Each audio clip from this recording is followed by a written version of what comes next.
look. It was one of those things I released a couple weeks ago. Probably it's probably a few missing ends I need to clean up, to be honest. Mhm. I'm fairly certain I implemented RBF, but I'm not 100%. I can send you that whatever it's telling Yeah, me. yeah. Create an issue in it, or even do a PR if you want, and yeah, let's fix it Right. up. An issue on the RV Lake, the Rue Lake part of the repo, or more Yeah. general. Okay. No, just yeah, on the our like it's the enterprise folks I'm working with, like the concept. It's really geared towards like larger enterprises that want to use data lake architectures.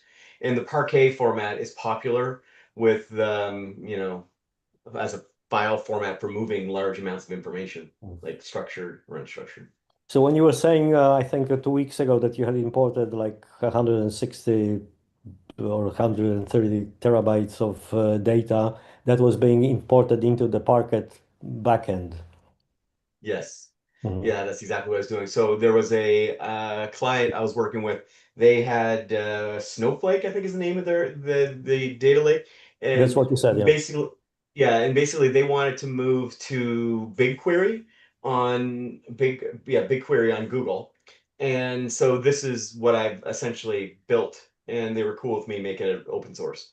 So yeah, it's optimized specifically for mostly moving from Snowflake to Google, but it Mhm. can be used anywhere. It's not specifically Snowflake to BigQuery, but that's what I essentially did. Okay, Um, I'll push it up into the GitHub issues or PR and ping you that it's there. yeah, I appreciate it. The basically all the issues I'm getting right are driving most of the direction of the things I'm building at the moment. It's great. I just get up in the morning and say someone suggests a new feature, it looks like it's good enough. I'll just implement it. So it's like the last several weeks has been almost entirely user driven development, like end user. Hmm. Right. Yeah. Oh. So hope we have a Hey good guys, turnout. Hey, how's it going, Jagan? good. Quite busy today, Yeah, me too. Lots of but lots of productive.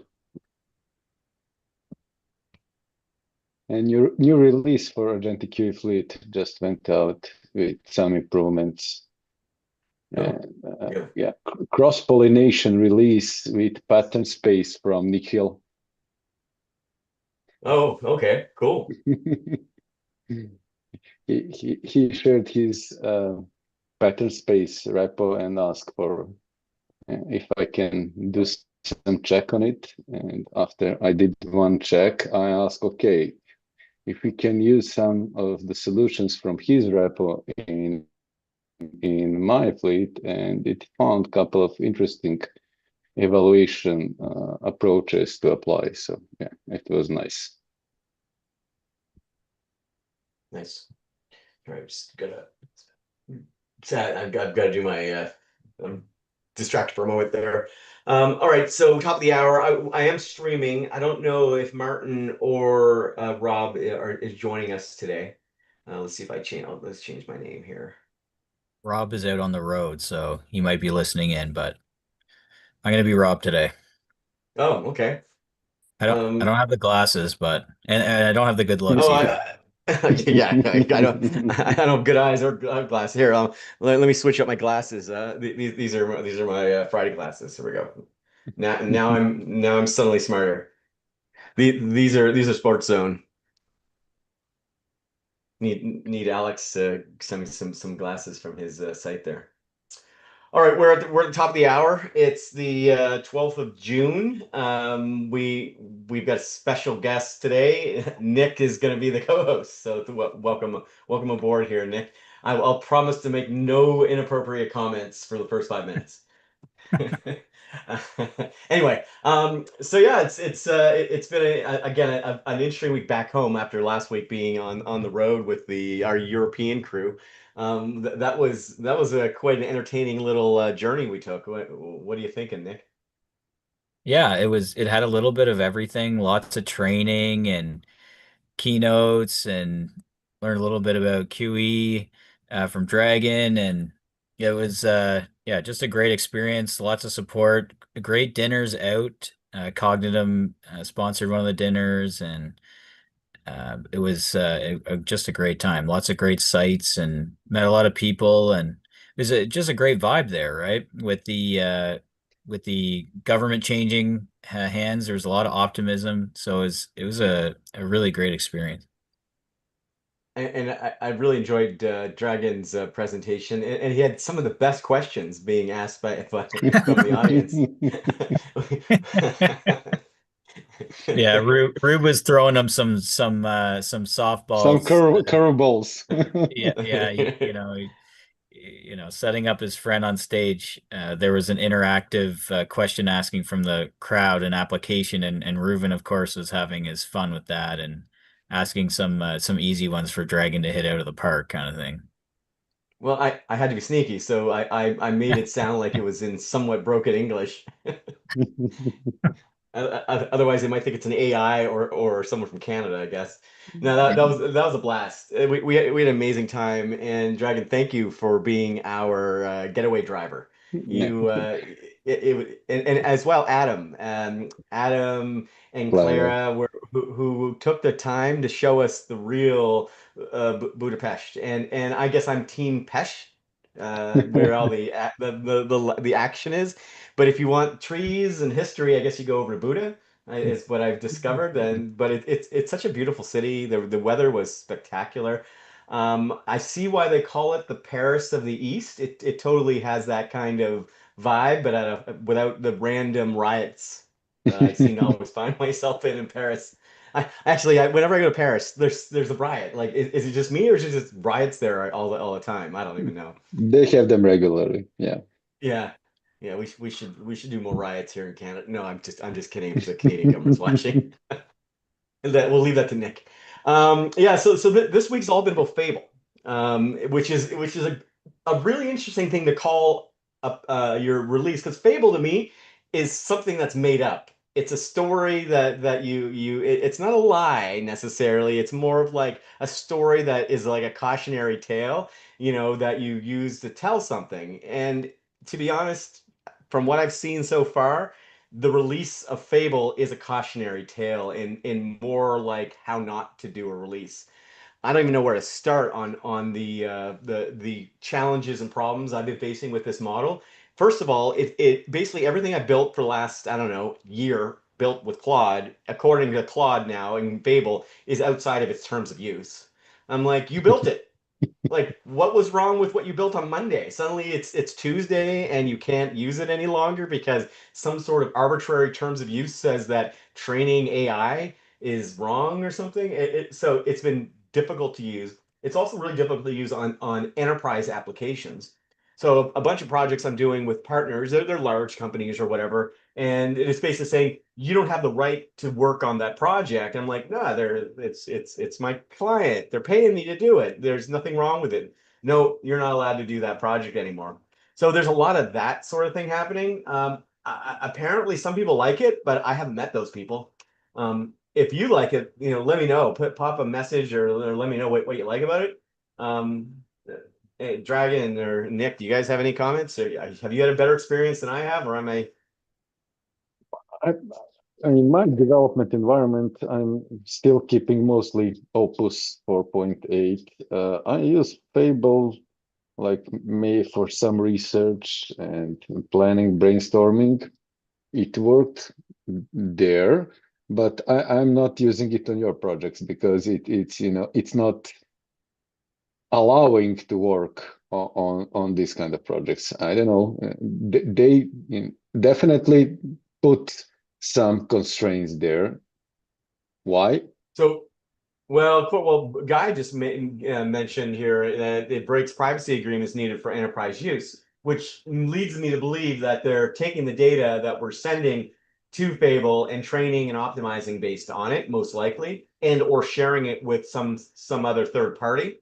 I don't know, the government maybe, which they literally put in their announcement that they were partnered with, which was an interesting tidbit to put in your PR announcement that you've given special access to the US government, but I guess that's okay. Anyway, I like 4.6. Of the recent models, 4.7 sucked. Well, I don't know what they did with 4.7. 4.6 was great. It's structured, it allowed me to execute well. 4.8, I don't know. I'm still, the jury's still out on 4.8, and Fable is just useless to me. I think Yeah. I think I've disabled it for the most part. Yeah, one problem with Fable, I don't know if any of you had it, is everybody's having it work, and then I encountered the same thing. If you try to talk about it biology, it goes into this mode and says, hey, like the Claude code, right? It just says, like, I cannot talk about biology, like use Opus, and it automatically switches to Opus. Yeah, I was able to get around that a little bit with some Symplang style prompts that allowed me to Right. basically prompt injections on it. But the issue I ended up running into wasn't the starting of the process, but was like mid process when it kind of woke up and realized, hey, now you tricked me, and it then sort of said, no, I'm not allowed to do it anymore, and then it would switch back to the 4.8. Okay, So right. if you can easily kind of manipulate it if you do a direct request of it, but if you add any kind of recursion, like multiple requests after that initial request, that internal dialogue becomes English in essence, and that English gives right. away your hand. Yeah. Yeah, Because- on that point, I've had things with subagents using it that were going just fine, and then I asked a qualifying question about some of the progress, and that's when it flagged. So yeah, it's really finicky. Hey, Robert, what you were talking about? What was the subject? Hmm? What was the subject like? Why did it flag? Oh, I'm trying to find vulnerabilities in source code. Oh, interesting. Because that is actually different. I was actually trying to write a report for the guys about CVE, and it flagged me and said, "Hey, you're talking about cybersecurity." But that's an easy part because you just go fill out the form, and then it gives you access to methods also. Like I'm surprised how easy it is. Like it's Well, I have the CVP. I'm part of their cyber program, yeah. and Oh, it's still. even with that, Mythos flags. Oh, for some reason it passed me and said, yeah, sure. But biology, just when you start, because all I asked basically go like look at these recent papers about the like biology, and it instantly the Fable says like go away, switch to Opus. Like Yeah, same with me. And I think I don't know. Like I'm struggling to find a use case for it at the moment, given how locked down it is. I also don't like this kind of I don't prompt-based degradation that they're doing. It's like it's gonna automatically be stupider based on the question or something like that, and that seems like the wrong approach. And when it does work, it doesn't seem all that smart anyway. It almost seems like they're trying to like BS their way into like it's the greatest model ever made, so you can think that we're worth $1 trillion for our IPO that's coming up.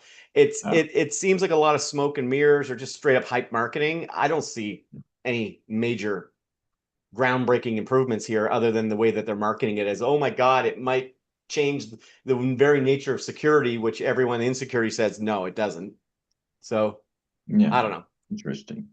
And also like in other things with the coding task, I was struggling this morning, like there was trying to merge a messy PR from like 4 months ago and written by 7 different people, and there was all kind of like problems with it. Then I realized it's this like I'm on the Sonnet, so I switched to Opus and I said like try 4 times.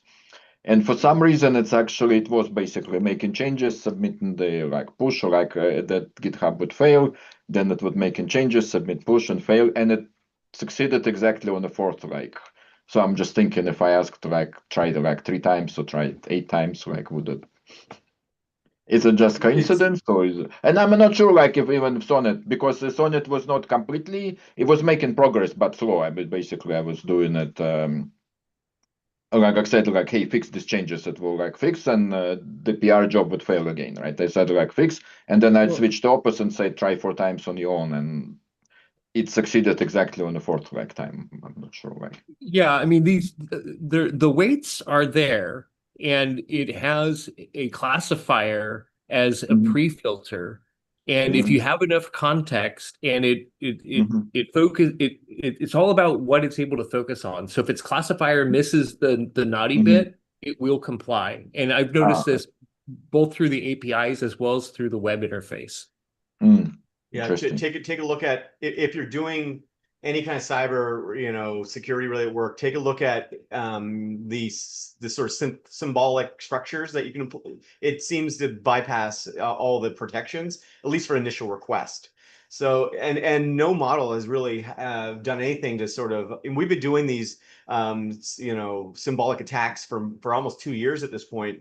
Nobody seems to pay any attention to them, and it's interesting. And this model is no different than any other model in terms of the ability to basically do prompt injections based on it. Actually, Um, yeah, not to derail.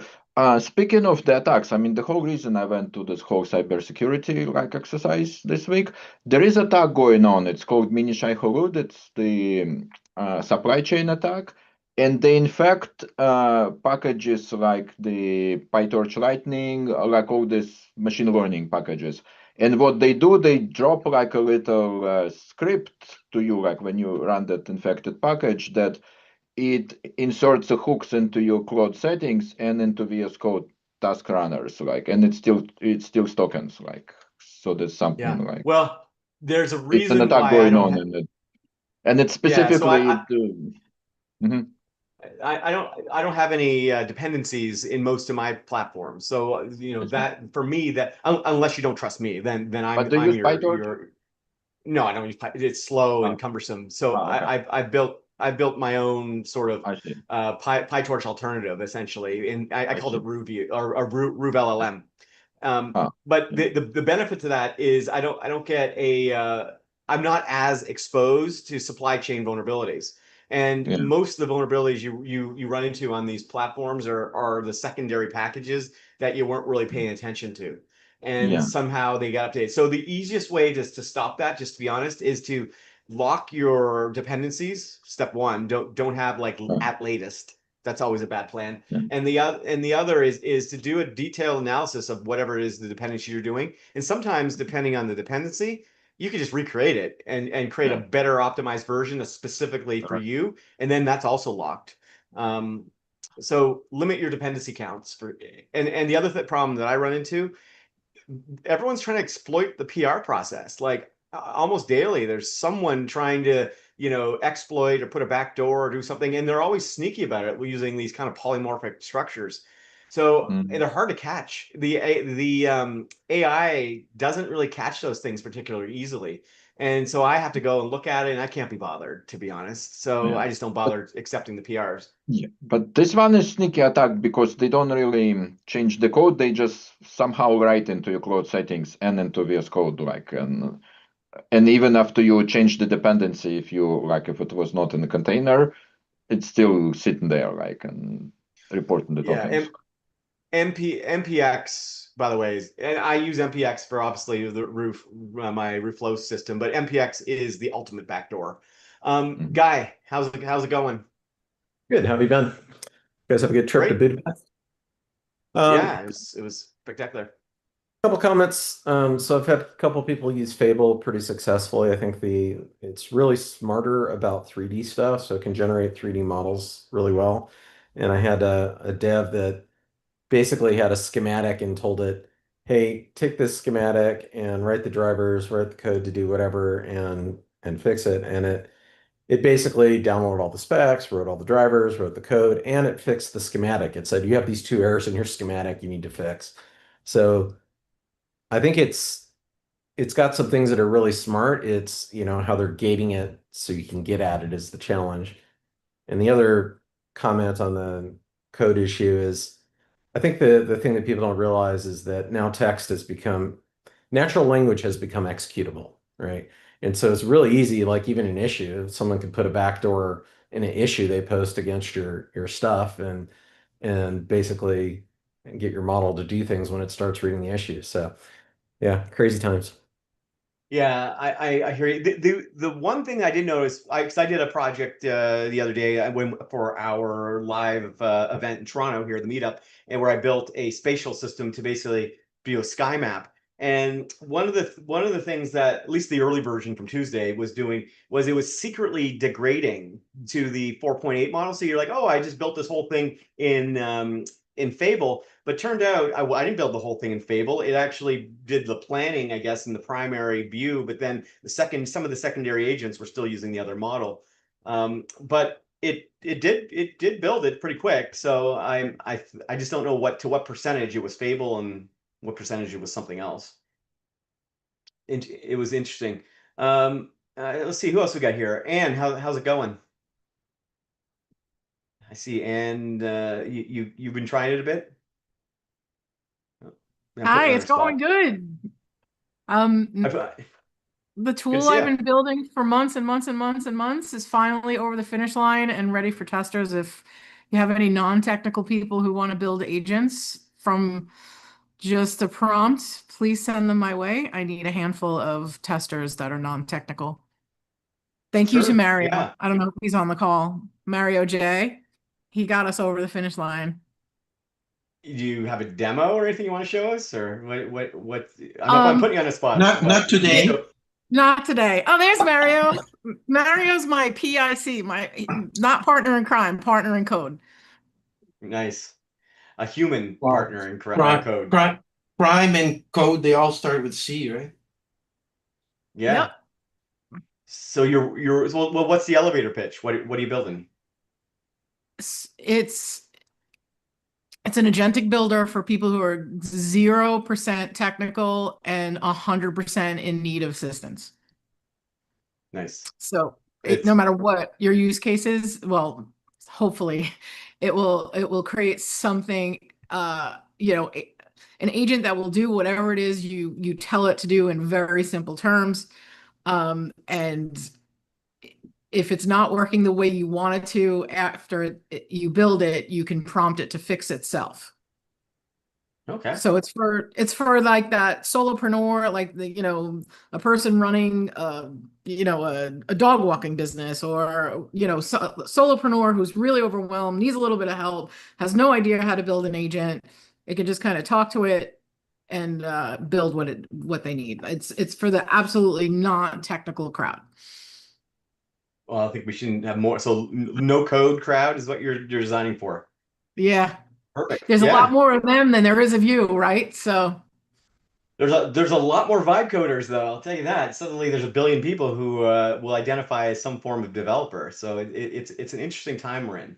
So you're building for the other 7 billion people who just don't care or don't want to know. yeah. Well, they do care. They sounds want to know, but they can't. So we give them Yeah. something that they can use, right? So explain the can't. Why? So I get why no code Well- exists, but why can't they? Like, why can't they just open up Claude and say, do this for me? Well, because to use Claude. Okay, so let's say you want to manage your email. You try to do that in Claude. It's going to be very difficult, and it's very the purpose of Claude is not to do that. It's to do engineering stuff.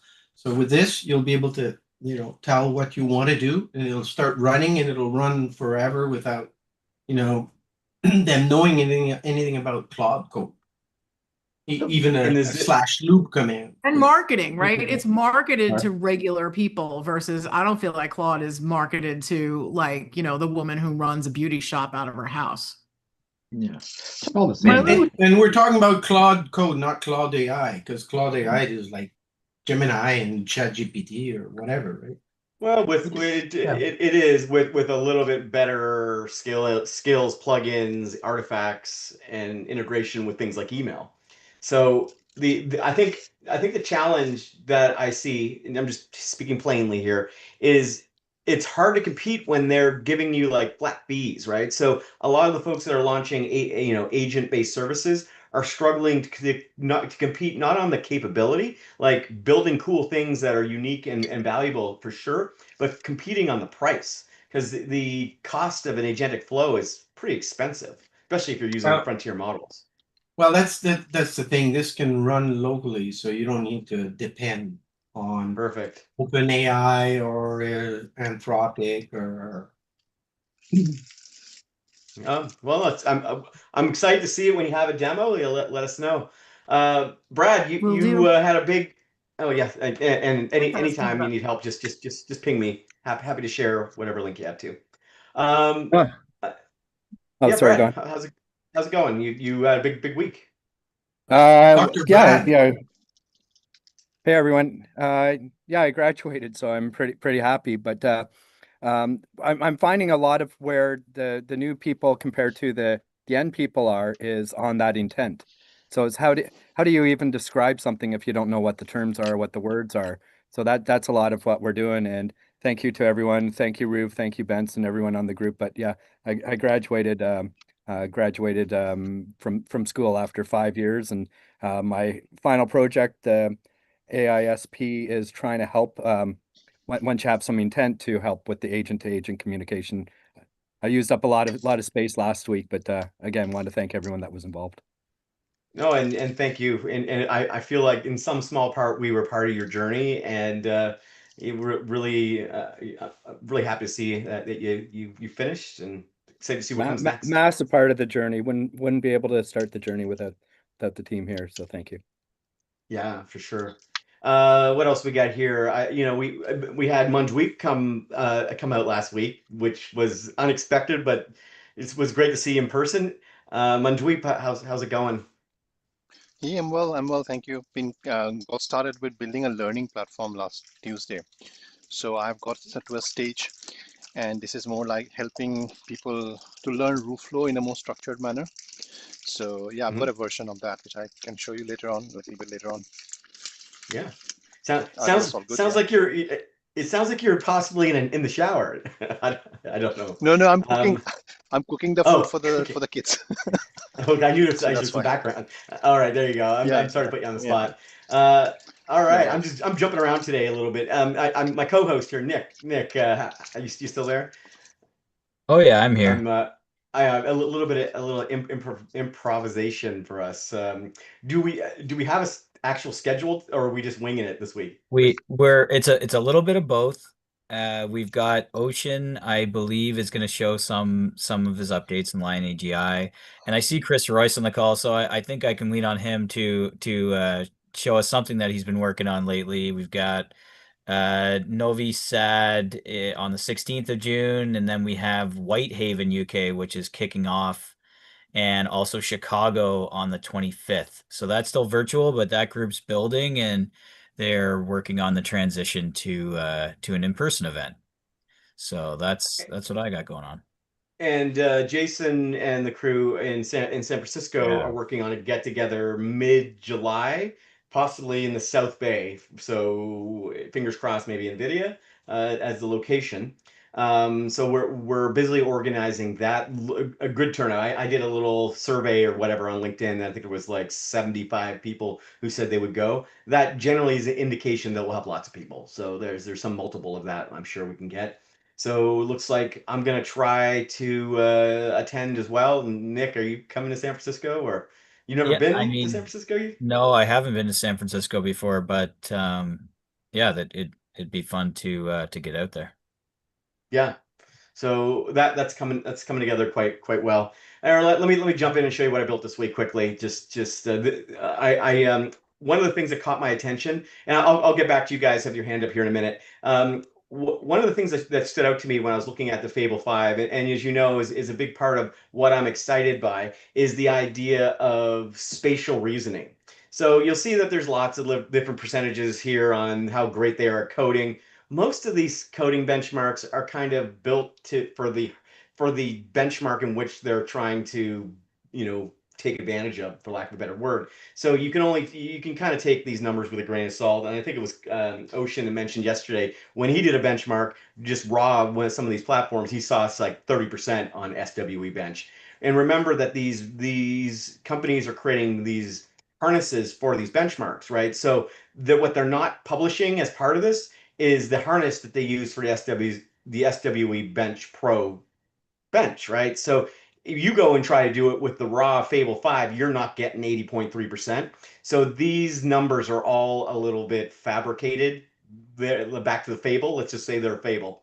But regardless, they do show an indication of what a well-optimized harness can do for these benchmarks. So they're not totally worthless. So the important one here was this idea of spatial reasoning. Now, spatial reasoning allows you to sort of understand the sort of more real world element of things like the perception of 3D that some people were talking about earlier, and other things that exist sort of beyond the scope of normal internet itself. So that got me thinking, well, what if I pointed at the sky? So this was something we did on Tuesday night in Toronto. So what I wanted to create was a sky graph. So this was essentially a one-shot sort of development that happened during the presentation that night. But essentially, what this is trying to do, and I got a couple different views. Let me go to 2D view. What this is showing you right now is what's happening above my house. So you can see the correlation of where the moon and the sun is in the middle. And if I let this run long enough, and if I want to be notified, for example, when a satellite goes overhead, I'll enable my sort of pass alert here. And what's happening is essentially it's creating a causal map of what's happening above me in the sky. Now you also have the ability to see things like satellites, and you can also discover potentially satellites that are non-disclosed. Now, I don't know what the legality of a non-disclosed satellite is, but the fact we can potentially discover that is quite interesting. So the data that I'm getting from here is actually live. It's coming from things like airplane.live and several other sources. So I'm using web-based data that's streaming essentially from various online sources. But I can also integrate this into other spatial sort of components like these sort of 60 millimeter radar systems that you could point in the sky. Now, because you're pointing at the sky, you have no sort of you don't have a lot of interference unless you're under a tree or something. So you can get quite high with even rudimentary sort of sensors, 10,000 feet. So think of like the distance you can go on a drone. So remember, drones are using RF for the most part, for unless you're in some war-torn country where you need a fiber optic cable. But for the most part, they're using RF. So if you think how high a drone can go, that's basically how high you can see with the RF. You're just not communicating with the drone. You're just communicating with anything that happens to pass in between the sensor and its return journey. But that allows you to get a sort of real-time spatial view of all the things happening around you. This is giving me, what do I have here? I could zoom in a little bit, but yeah, it's kind of cool. This is certainly a spatial application, so we can see the different airplanes, and if I click on some of these, I can get more data on those. Um, and this was all built again in a combination of Rust. And I published this actually to the GitHub pages because it doesn't cost anything, so why not? So you can see here's some of the satellites. I can select those satellites. I probably need to clean this up a little bit. Ofer did an update yesterday, I think, that allowed it. I think I had hard coded it to my house here in Oakville, Ontario, but I think he did a PR and we fixed that up, so it should work. The other thing it hypothetically could do, which is kind of cool, is you could take, let's say we have a whole group of people who are using this application. You can kind of create a dispersed spatial map. So let's say you're in a city or a country. You basically can all connect and share a kind of real-time view of the sky, which is kind of cool. So you can see this airplane is flying overhead. Actually, funny enough, you probably can't hear it, but I can hear it outside. So that's Hey, cool. So Proof, quick question about this. If it's not disclosed, then how do you get this data? Like you say you see you undisclosed can you satellite. can there are several sort of inferred mechanisms. The most rudimentary is a kind of public database of undisclosed satellites, Wait, if which it's is funny. public database, I mean, they are Well, that's the more exotic would be to point a form of radar at the sky. And yeah. now depends on how far the satellite is, to be honest. So you've got a couple different mechanisms that can handle it. But anything beyond, let's say, a few 100,000 feet is going to be difficult with rudimentary, ESP32 style Chinese tech. So you need better radar that can go higher and it I can saw one on sense. AliExpress actually. It's like $90,000 or something, but it's like a big ball of like some kind of radar, like, and it's supposed to detect Ali like it's supposed to detect Alibaba drone. Yeah, it's supposed to. radar. Yeah, it's supposed to Yeah, detect drones. It's one of yeah, those. Yeah, like this guy, like this so. yeah, I would, if anyone has one of these handy, I would love to get my hands on it. Yeah. I don't know anyone that has this in their backyard, but this would look amazing in the back of your Toyota sort of pickup, I think. Mhm. There we go. Yeah. So these are the sorts of things, hypothetically, I haven't got one, just to be clear. But once you've got the data, you can do interesting things. The other thing that I've been thinking that would be really interesting while we're on the same topic, those devices you go through at the US and other security checkpoints, not the one that's looking for metal, but the one that does sort of the full body scan and kind of sees through your clothes. That would be amazing to do medical diagnostics on. And right now it's not really being used for anything other than to detect if you've got something, secretly stuck down your pants. So I'm wondering, can you buy those secondhand somewhere? Because that would what are they even called? I'm sure Guy Yeah, probably like what, knows. 3 millimeter waves or something, or It's a T, no, check for like I know millimeter wave, like radar.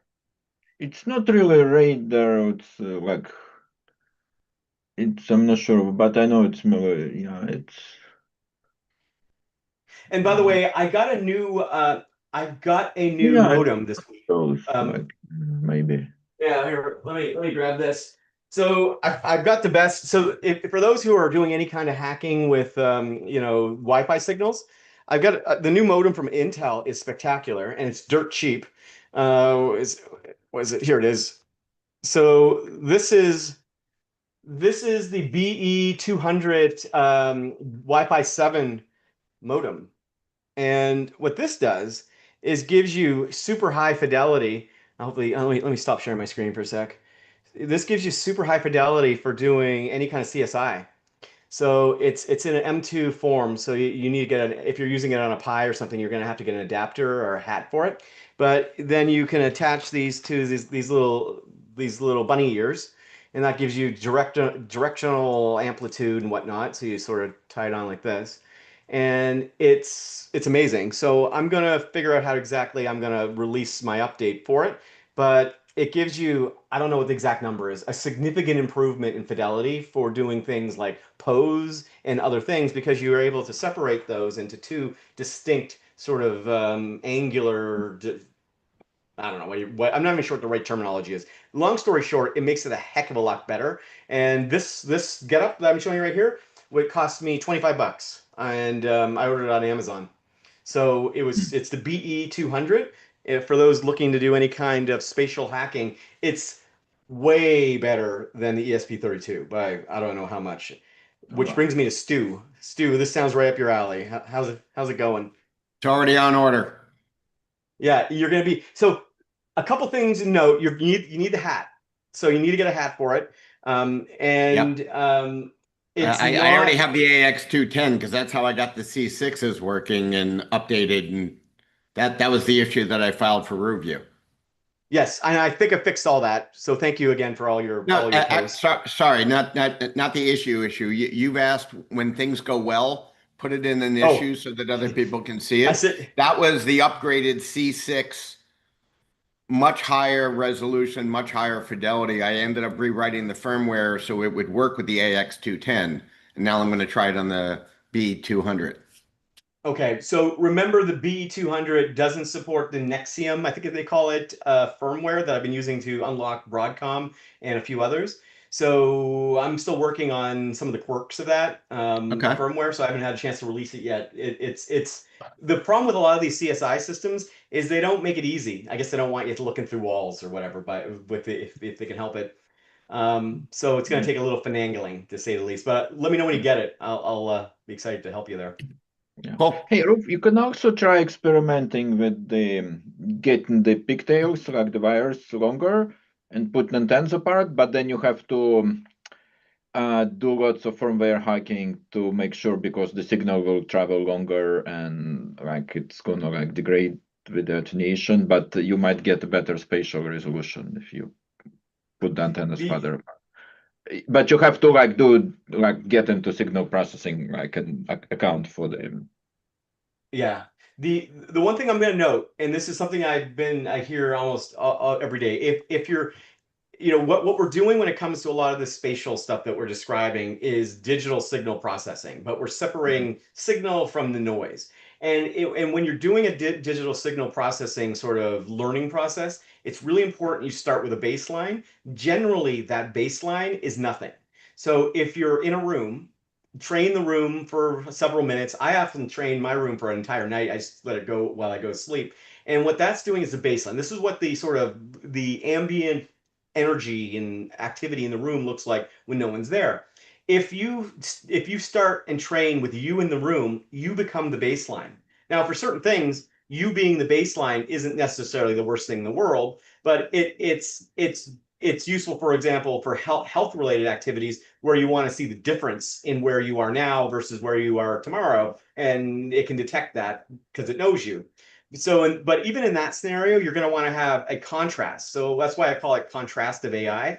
So in the most basic sense, an empty room is the void, it's the blank space, it's the normal, and you in that room is the contrast. And that at which point you can detect your heartbeats and your breathing and other things. Now the next question is, okay, how do I detect other people? So then the system is learning what the baseline with you in the room is as a kind of adjacent learning to the original learning, and so on and so forth. So a lot of this stuff is incremental. It happens over a period of time. It's not like traditional sort of AI, which is like pre-trained and just kind of works immediately.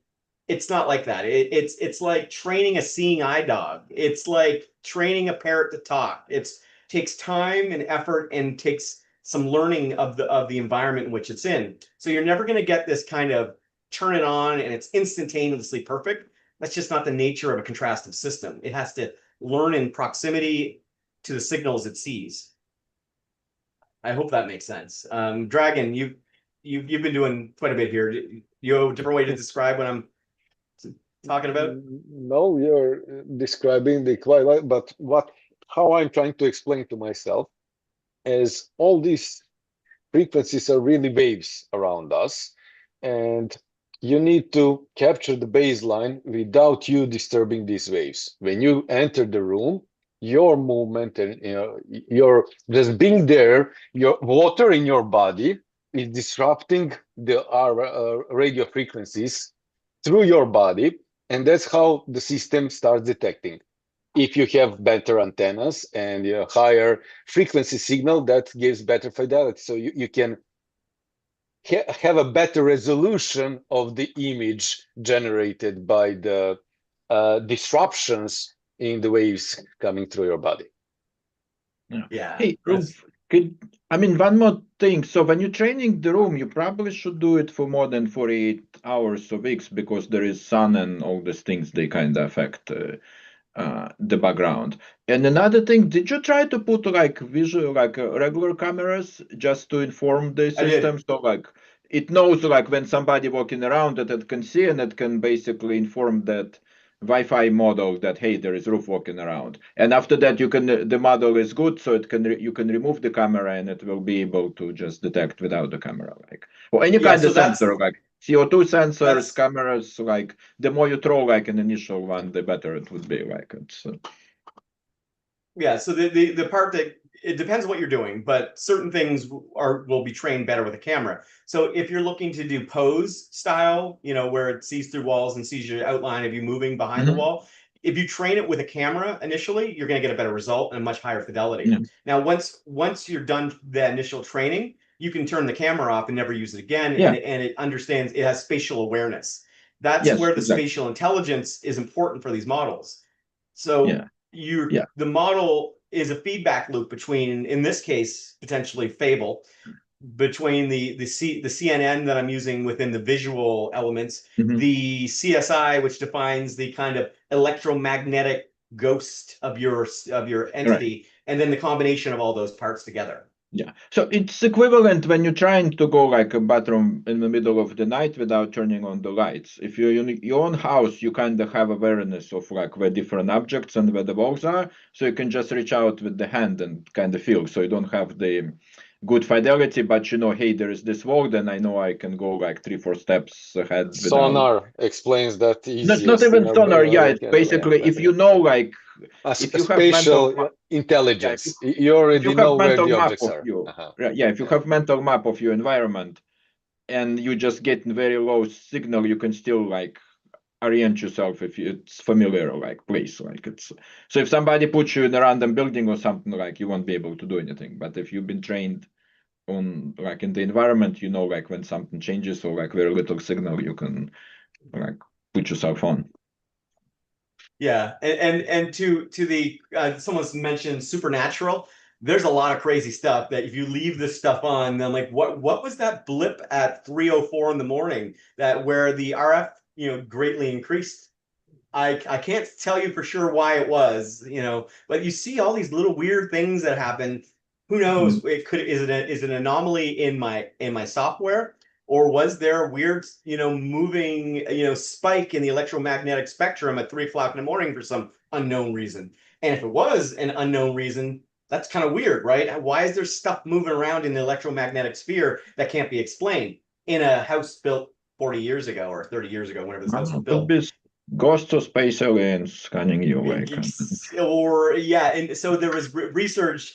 There's research that was done. If you before I'm going to get Ocean, you're coming up in a minute, Ocean. But before we do, there was research done recently around DMT, the drug, and essentially, according to the research, there's unexplained a phenomenon that sits just adjacent to our perception that gets unlocked when you take DMT. Now, the weird part of this story is a hallucination is something that essentially only you can see. But the weird thing about DMT is there's a shared, I don't know if the word hallucination is the right description for it, but a shared hallucination of these, what they call machine elves, I think is what the paper called them, that allow you to interact with these secondary entities, they call it. And if someone else is tripping next to you on DMT, they can also see the same entities in the exact same way. They can't communicate with them, but they can sort of see them and somewhat, I don't know. Look up DMT and machine elves for a crazy ride down a wacky multi-dimensional sort of storyline. But anyway, Ocean, I think you have a demo for us, if I'm not mistaken, if he's still around. Yes, Yeah. I do have a demo.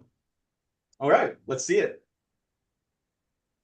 And how you been? I just been all right. Very busy building stuff.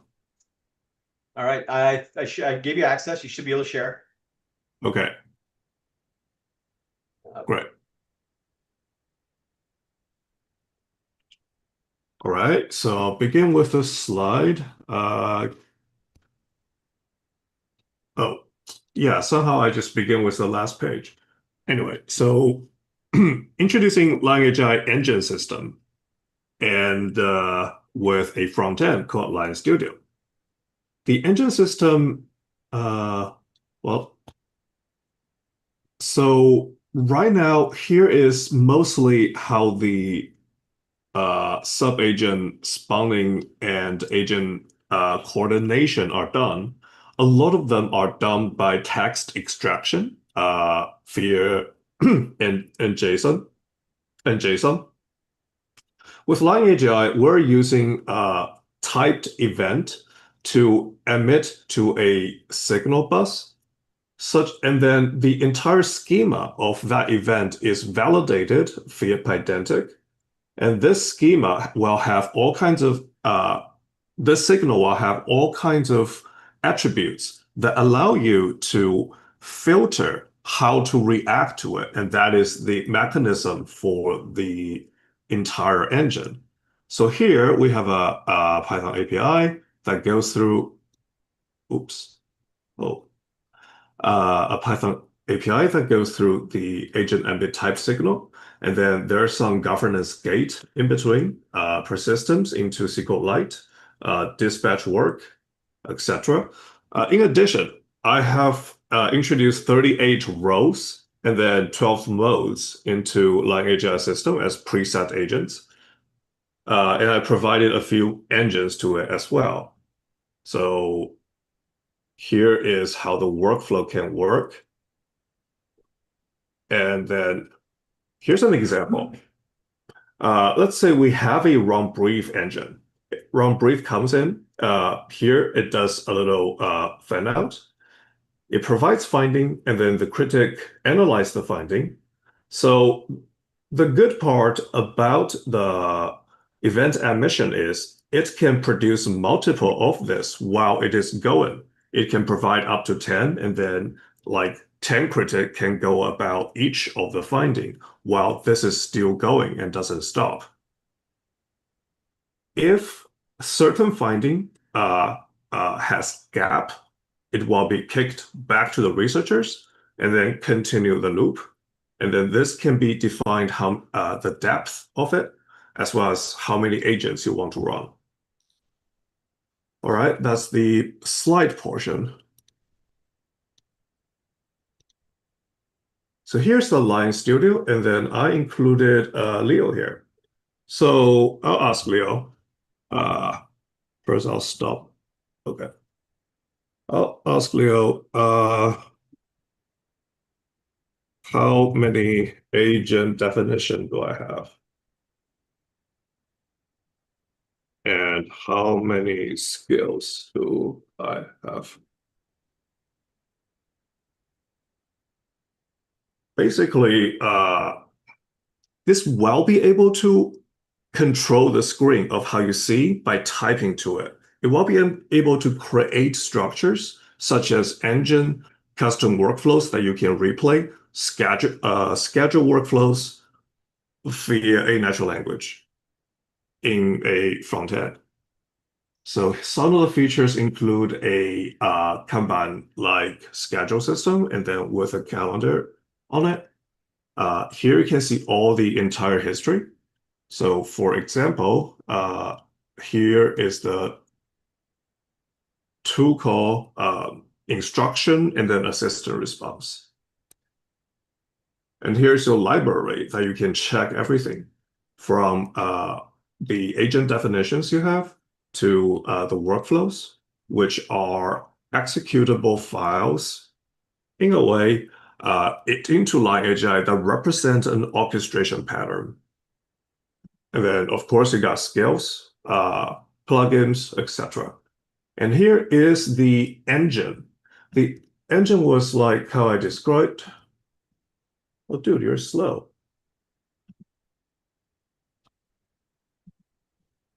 All right. Leo is work in progress.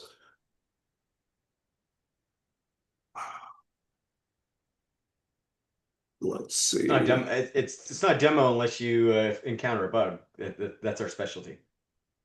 Yep. So here's this is the hypothesis engine, and I'm trying to have a more structured way of doing hypothesis-driven development. It's easy to understand why certain things are done. That's the good part. And you're cryptographically verifying each step. Is that what's happening here? I'm sorry? I'm trying to figure out what your execution model looks like here. It looks like there's some kind of graph that is executing a series of research steps, and you're storing sort of each of the steps and the data relating to those steps. Is that the idea? No, this is actually all signals and event bus. This is just showing you the relationship of what can go where. So, for example, the extraction, it is able to emit question raised. So that question raised, it just needs to say in its text, question raised in a proper schema, and then LangAGI will be able to extract that, put it into a signal event bus, And then the signal event bus will trigger whoever observe that kind of event. So in this case, researcher will observe question raised. So whenever it gets this, as so a research operation will be done. It can be probably in most cases different agents, but with that configuration. Okay, so repeatable multi-step process. And event-driven. Event-based, yeah, event-based. Let me Okay. try to find some kind of notebook I can share that's a little bit easier. Ocean, I have a question. Critic, who checks the results of the critic, and do you have like some way of providing back the feedback to the whatever the event triggers, and then the results of the agent that produced at the end, except the critic one? So you're saying, is there a feedback mechanism to the loop? Yep. I think there is. And is there some additional, let's say,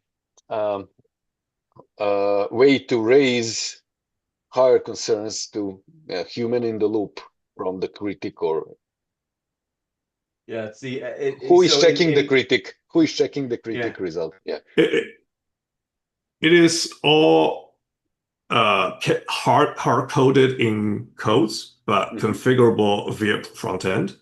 So those business logic, you just kind of have to define those yourself. So for human in the loop situation, you would just like kind of literally break the loop and then just wait for a human to respond. I would suggest a different approach. The human, I treat the human as just another model, a very, high latency model that might require hours or days before the response is received.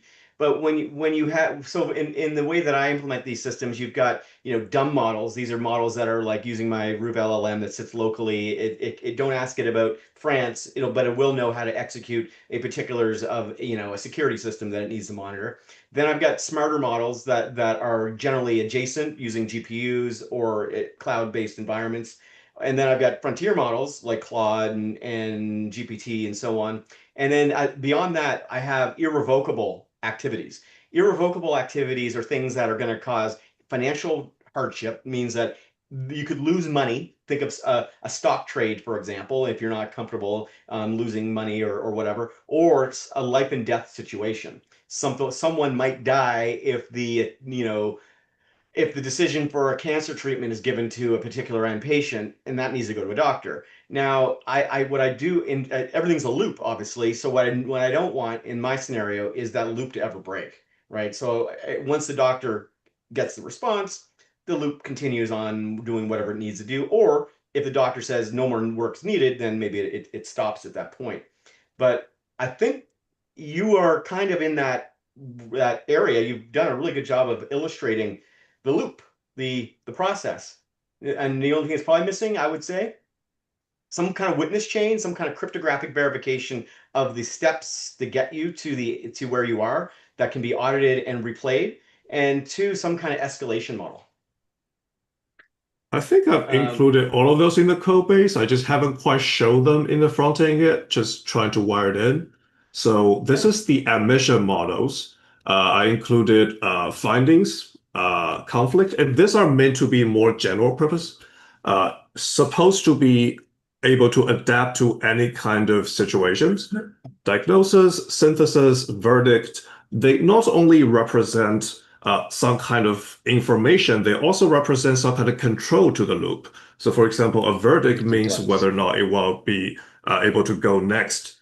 And you can kind of come up with this however you want. There are plenty of those. So for example, in the engine, let's take a look at the coding engine. In the coding engine, I also have a few events. So I have a work planned, change proposed, test run. So do I need to is there is there an MCP interface like back to Anne's point earlier? I think See, most people don't want to look at code. Like, how do you interact with this in a more natural way? more natural way, I just use cloud to use it. I'm just write a script using that. It's pretty easy to use for cloud, and then cloud will write a little script and play CLI with it. So we're That's not the creating most. no, I see, guess the I problem with should. that approach, the problem with that approach, if you don't have, if you're doing a harness, and the harness should not, there should never be a prerequisite that the system has to go make core modifications to a system, because that all that'll result in are new bugs and problems. So the harness should act as an abstraction to the application and the code that underpins it. So when what we're everything we're showing in these systems, generally speaking, forms some form of harness that allows you to essentially create an easy way to interact with a complicated thing, right? So the simplest ways to interact with hard, complicated things is either an MCP, an API, or a CLI, right? And I'd wrap everything I'd wrap in that you showed me, other than the UI, which looks amazing. I'd wrap in one of those three things, personally, personal opinion. Thanks again for taking the time to show us this today. I think Chris also had a something he wanted to show us, possibly. Actually, before I do, Nice. any final Yeah. questions to Ocean before we wrap up here? All right, Chris, how's it going? I'm sure you're gonna show us something amazing here. Yeah, absolutely. Well, one of the projects I started building this week is called Synapse, and I don't know if any of y'all have had a chance to play with it, but it is quite amazing. Let me see if I can share my screen here. Or good enough. All right. So Synapse currently right now it only works on Windows, but it is full computer use on like a whole nother level. Okay, so it not only does it uses the computer, it uses shells on like a whole nother level. I'm talking. This is a self-replicating AI agent virus. It is insane. So it gives the AI agent. You called it a virus, Yeah, and it is a it's virus. a Windows. Yeah, okay. Well, I mean, viruses aren't good or bad, right? They're just self-replicating, right? It depends but if you want Windows Defender to allow it to operate. okay, well, I mean, Windows will let it operate. But essentially, this is all in Rust. All right. So this system gives you full perception of everything. I'm talking everything, not just like taking a picture. Like this thing is reading bits on disk and it's feeding as minimal tokens as possible back into the AI on like a 1 millisecond delay of every single thing happening on your computer. You could turn on audio and it will just like auto transcribe with Whisper and feed transcriptions and everything into the AI agent. It can act just like a human being. It can click, it can do, it can draw, it can do all the different All right, types of movements with the let's mouse. do it. Okay. Let's get it to draw or play or do. Yeah, I think that sounds amazing. So you're using like a screen pipe or something? Like, how are you getting the data? So let me turn off so it doesn't rebuild this. How am I getting the data for Whatever it's what? doing. It's being pulled off of your computer, off of the disk. I get that. But you're not getting it from the raw disk. You're getting it from a stream of some sort, like screen the pipe. raw That's disk. that. Like, So what is the raw data specifically? It's being fed. What raw? Basically, any action that happens on your computer is getting tracked and stored in a RocksDB and fed into the AI. But how are you getting that data? Like, what is the data? Like, where are you getting it from?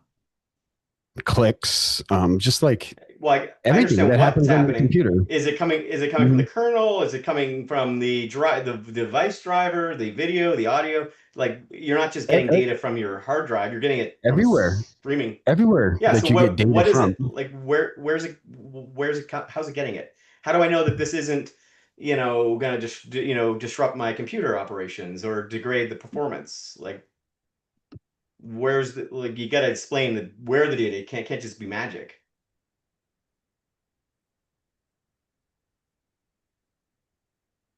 Well, I So know it collects the data, but I'll give you a better answer to this question here in a second. But essentially, it is collecting the data, it is feeding it in, and it can open tabs. It can browse. It can do everything, not only in the foreground, but also in the background. Like right now, that window just opened up. I told it to like draw a paint. Like when you said, let's watch it do something, I'm like, it's about to start drawing in paint. Like a beautiful sunset or whatever, right? And so it can do human-like motion with all of the movements. It can have sub-millisecond reflexes that you can set. It tracks changes in reality, right? So anytime anything changes on the computer, like that change is getting fed back into the AI. All right. And then it shares your computer. You can have unlimited agents, and it's all background first. So I could spawn 5, 10, 50, 100 agents, all with like a single MCP tool call, and it'll just open up like terminals like crazy. It has insane terminal controls that yeah, it'll just pop up tons of terminals at once, and they'll just all execute, go away, and it'll all work in the background. It can do full browser controls. You can have it do everything you want while you're using the computer, and have 1,000 agents in the background also using your computer, and you don't even realize they're there. You can see the work, and you can see everything being produced, but they're not going to actually mess with your own ability to use the computer. What have you actually produced with it? Well, right now I'm just building. Oh, well, I use it for coding, everything for coding. All right. So when you're coming to coding, I can do full state verification in any way, shape, or form. Anything that a human can do on a computer, the AI can do with Synapse on a computer, right? So any form of verification and verifying that your system works, the AI can do better. Sounds right? like, is that Claude doing it, or sorry, I'm not Or following Codex. exactly. Claude or So Codex. why not just use Claude and Codex against the CLI? Wouldn't that have the same result? No, like this thing's way better, Ruben. I'm sorry. I'm struggling to understand what it's doing. Like, I don't know what data it's using. I don't see any sort of interaction with it. What's it actually doing other than Claude well, doing it some can magic? do pretty much whatever you prompt it to do, right? So all right, let's prompt it to make a picture of me based on the video in the bottom right hand corner with my hands up. Okay, let's see if it can do that. Maybe I'll switch off of. Like, conceptually, I love the idea of an agentic OS. And you guys know I've taken a stab at doing an agentic OS a few times myself. The devil's in the details for these sorts of things, for sure. Well, putting a picture is cheating. You should be able to get the information in real time, right? We can post a screen. We can post a screenshot to Claude. That's not agentic. That's just Claude, right? Mm-hmm. Now, what you should probably take a look at is ScreenPipe.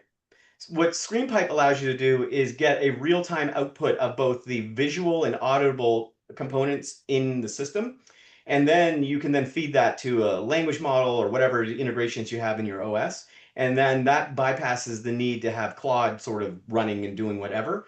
I've got an implementation I did called OS Pipe that does that, and also I did it in Windows. And the cool part about that is it's always listening, it's always understanding, it's always giving me sort of suggestions, and it's always optimizing the kind of underlying kernel and memory of my system to sort of improve performance. But it's light enough that it doesn't really impact performance from the stream. Yeah, this thing is designed to be super light. Like everything in it is very lightweight. Like nothing takes a GPU, can run on basically any end user system right now. Currently. And then also when you spawn the agents, it's basically like Rooflow. Where's my picture? It's Is coming. coming. Draw my picture? Okay. So here's the thing about this. You said okay. I'm calling out Chris because you love hyperbole, and so do I. I'm the hype master, and the key here, with great claims comes great proof, as everyone keeps telling me over and over and over again. So with when you tell me I it's will real give you a time, it's picture. instant, it'll It is draw me not a instant. picture. It's just like with any other tool use, right? The agents are going to have like the speed at which they use those tools and use it, right? But with this, when you like, yes, it's not like doing one task, right? Isn't like going to be like super impressive and super fast. But this system lets you queue up 50 tasks that all work at once on your computer all at the same time, right? So like while one individual task, it can do it and it will do it, and it might not look like super impressive because it might not do it super fast, like boom, boom, boom, boom, boom. But I could have 50, 100, 1,000 of these things going, right? And But if they're all running against Claude or Codex, it's going to cost you a fortune, isn't it? you could have it spawn terminals with local models, right? So you could have 500 million, 1 billion parameter models and spawn up bunches of them to like work together. They all talk, they all have a message queue. And then the system also tracks what you're doing.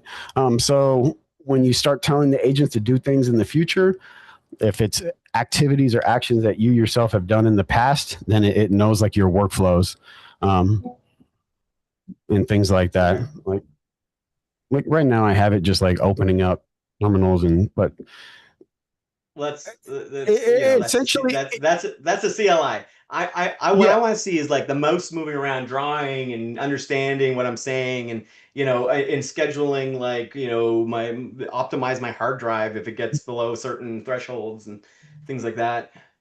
Yes. Otherwise, it's you can just do it all in Claude. Why not? Why not just use Claude at that point, right? It doesn't have any of these capabilities, right? It doesn't have human reflexes. It doesn't have the ability to draw like a human. It doesn't have any of those tools that give it all those capabilities, right? And yeah, it'll do it here. You just got to give it a minute. Yeah, and it'll draw a whole picture of you, and we can wait all here. right, why don't we come back to this in a bit? Let us know when you've got a sort of final. We'll let the cake bake for a little bit. Oh, there it goes. Starting to draw. What's it drawing? Yeah. Like based on my video or based on an image you uploaded to it? Honestly, I told it to take a screenshot of Zoom in the bottom right and then draw you. And it looks like it's starting to draw your chair. So we'll see what it does. Now it's adding your glasses and facial details. Okay, it's coming. But then it's this like other Picasso. window. It's an expressionist description. All right, I appreciate it, Chris. Anyone have any questions or anything they want to ask Chris about? But Chris, could you explain how is it drawing? Is it using diffusion model or is it just uses the mouse and coded, all hard coded in tools to be able to draw like a human with like reflexes and everything. Like this is all like, so it's actually getting like a brush and it moves the brush around, right? Yeah, so it's not okay. I see. Yep. All right. Yeah. But how did you train that? Is it like a model that trained? It's not trained, it's hard coded. And No, tools. not the tools.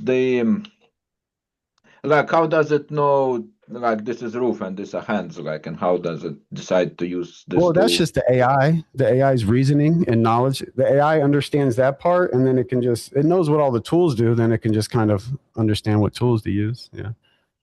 No, but if I never seen a hand and I do have a pencil and I know how to draw things with the pencil, right? But I'm just a robot. I never seen human hand. You ask me to draw it, like how would I know what it is like? So it needs some kind Well, of the AI, like you could tell the AI to draw a hand, and it'll draw a hand because it knows what a hand is. Yeah, because I knows what the hand is. Yeah, but Been trained. but it would not draw something that it doesn't know, right? Yeah, the problem with language models for things like spatial intelligence, as an example, is it hasn't really been trained on spatial things, so it doesn't know what the real world is. It doesn't know the concepts of sort of the graph that exists in reality, if you will. Now, it can infer those or make those up based on linguistic descriptions of what it believes that to be based on stuff it's been trained on. But generally, asking a language model to design something you know, and this is a challenge we had with websites for a while and other 3D sort of tools. When you've got an LLM to say, design me a 3D something, a 3D model, it would look like crap. And the most recent versions, I think Fable, it had several demos. I saw Fable doing really cool 3-dimensional sort of renderings of things. They've improved that kind of spatial awareness. So I think what Chris you're describing is, and if you're using Fable anyway, is the ability for it to sort of understand not just conceptually what a hand is, but how a hand actually works in the real world, and then apply that to the screen or draw or whatever. If I'm I think lots of like all the Claude models, they are trained on images. Like they cannot draw, but they understand. They have the image recognition capability in them. And I found like I actually draw all my technical drawings now. I just ask Claude to draw SVGs. But the trick is you have to have some kind of tool to render PNG out of that SVG, so it has to look at it and see like if it drew it correctly and make corrections, like because the feedback loops like they magic basically. It's yeah, we're doing Yeah. pretty good with Claude on AutoCAD plugin. is yeah, really but you have a feedback loop, right? So it ran. Yeah, I mean, with anything with that, you'll need that. But in Yeah. terms of the mathematical calculations of space, it's okay now, right? Okay, Taste no, is a but whole separate thing, right? I mean that's somehow where for me it takes like 3 or 4 tries, but I'm not even involved in the loop. Like I say, hey, draw me the diagram of this network, and it kind of it draws it. Like if it renders to PNG, it can look at it, says it looks like crap. I have to like move it around to like draws again, and like on 3rd, 4th try, it comes out beautiful. Like it's try to for networking, trying to use things like Excalidraw or Miro, something like that, where there's a node and edge I relationship. tried it. It does much better job just with the like you say, generate SVG. Like it's somehow like We do okay with it. Yeah, we do okay Yeah, because then you- I provide feedback and adjust because there's a node graph Yeah, edge because relationship. all these Excalibur and other ones, they kind of limited like what primitives they have. Like I sometimes design crazy things, and like if you just tell Claude like do SVG, if it understands what crazy thing it's trying to build, it's basically it would build the correct SVG diagram that you can look at, and it says yes, that's what we're building. I've had good experience. Hey, Ruth, I wanted to give as one of the OGs on ScreenPipe, and kind of a mythos kind of moment the other day. We had I have 7 employees now, somehow 5 in the last 2 months. Nice. And so now we had to start to bring together a combined action list because it's not just 2 of us now, and kind of doing a lot more PRs these days. So anyways, one of my employees set up just as a training run, hey, just make a whatever MCP for our task list. But I had made a task list about 4 months ago that I set up for the team and I didn't touch, but I did it on my computer in Slack. And I have ScreenPipe running on all of my computers for the better part of a year now. And this individual made it on a Linux box. This it's just in regular Claude on another box for this task list, but he wanted to populate it from the original task list I did, but that was in Slack. That computer didn't have access to it, but I've been ScreenPiping. I have like 120 gigs of ScreenPipe data. And so Fable was running on it and says, oh, I want to populate it from the original task list. Totally different computer. And you can see it reasoning through and it says, I don't have access to Slack. So any other model would have given up then. It goes on and eventually it finds that we had connected just through regular, it's not an MCP, it's just a regular API. So I can pull from my computer to that other computer because it's a one-way direction. And it found call it 5 minutes of screenshots where I made the original task list 4 months ago to actually then populate a new task list on a totally separate computer. So it's able to, like, one, that I had the data from ScreenPipe, because there's so much more you can do with it, but 2, that this Fable thing really reasoned through that, saying I don't have access, which is true, but then it found it buried in a multi-gigabyte database of images. Was kind of scary because I type about employee salaries on my computer. And so if it's sort of able to reason through that. But having ScreenPipe has really, really been awesome for recording microphone. I have it identify speakers now. It knows who I am. It's been really good, and it's free if you don't pay for the automatic play-by-play rewind. The MCP itself is free. And I made an automatic rewind system for my root vector system. Like a playback? Yeah, the playback. So and to avoid the 120 gig problem, I use the temporal compression. So basically short-term memories, fresh, uncompressed, mid-term memories, more compressed, long-term memories, super compressed. And that keep the gives images? me about a 9. Because that's the thing that drives the gigs up is the images, not yes. OCR Depending what I'm doing, I keep the description of the image, not the image itself. Okay. I don't know. And I also stream out, so I'm streaming the visuals, the video. So essentially what I'm doing is converting the video to images. That's what they're doing basically. Exactly. Yeah. And so I was using ScreenPipe and FFmpeg, I think it was. And then I'm get the audio output and I do that to a local whisper. Perfect. Yep. It's good stuff. You can yeah, ScreenPipe's awesome. They're the OG as well in the whatever you call the ScreenPipe space.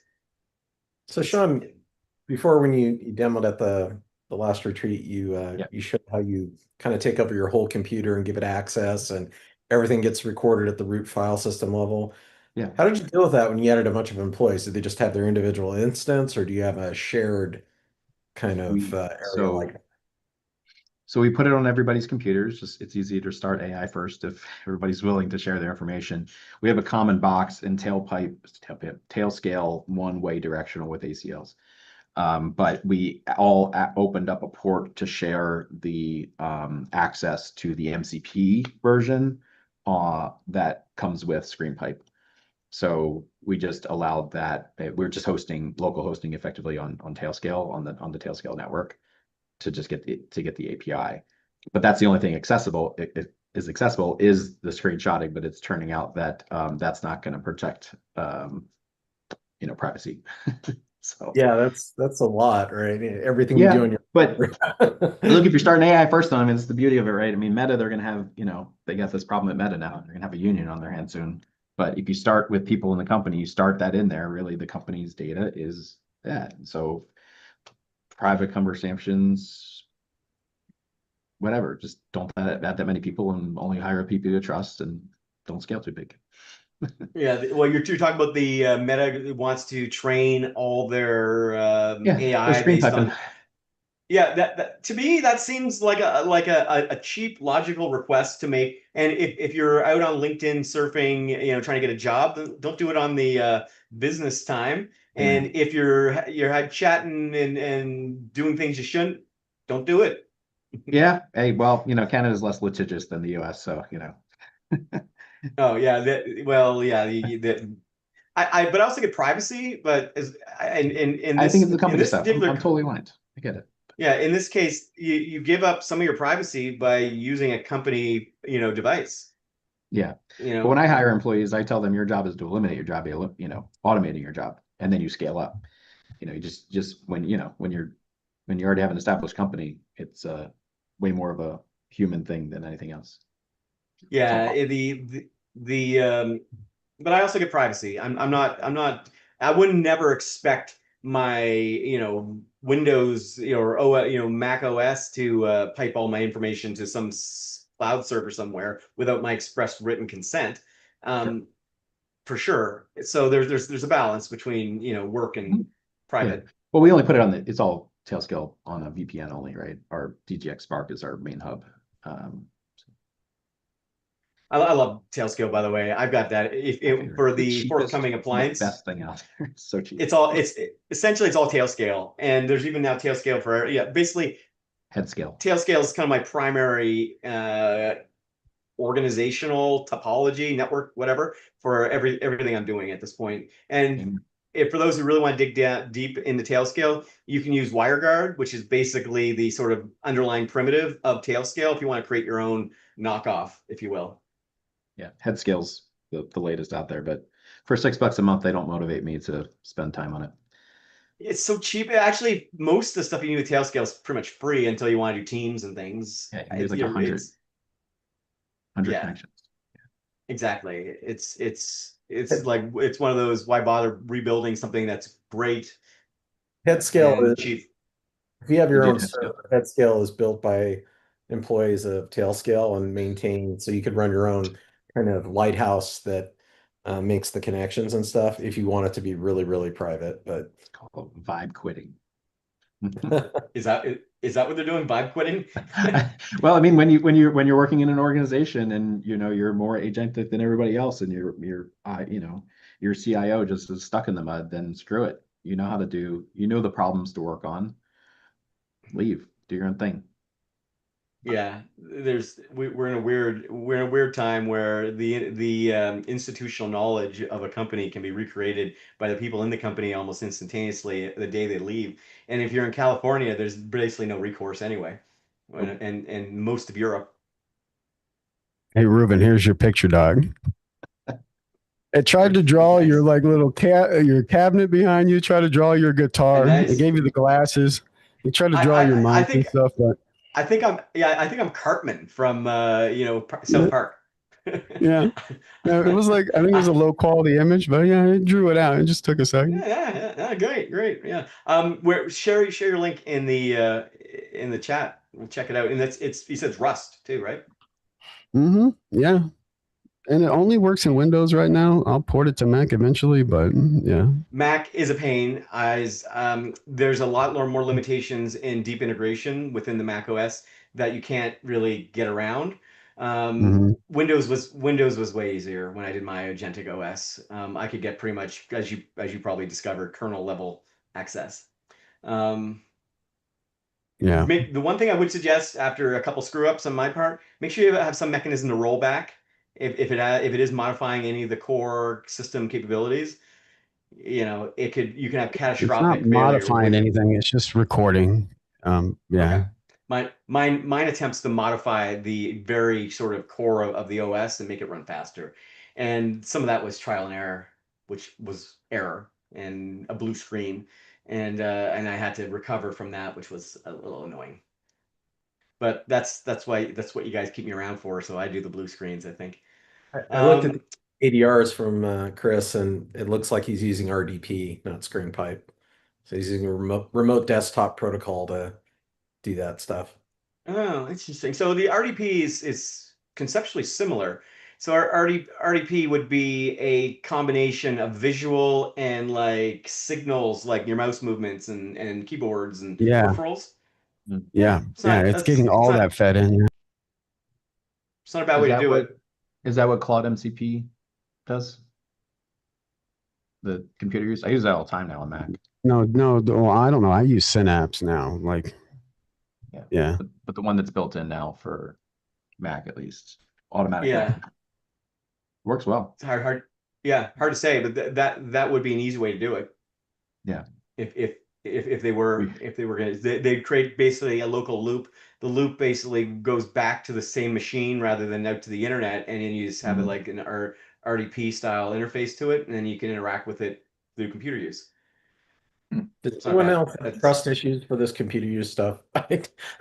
I do too much on my personal stuff on my laptop that I want to, not going on my Fidelity account and screwing things up. Yeah, well, no, guys, we don't have trust issues here. Look, there's nothing to let me just share my screen for a moment. In the second paragraph of the announcement, in consultation with the U.S. government, nothing to see here, right? Imagine for a moment that the top Chinese cloud provider or AI provider said, in consultation with the Chinese government, we plan to steadily expand access to Claude Mythos 5. But right now, the only ones that can unlock all the power of the cybersecurity hacking capabilities is the U.S. government. It's a weird thing. It's a really weird thing to put in a press release. That's actually one thing that I would be okay with Chinese. So if you live in US, right?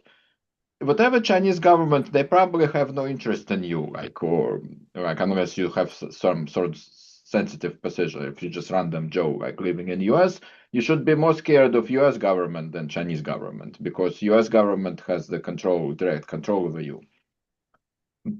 In Chinese government, they just have no interest That's a in you different. unless you're in some sensitive position.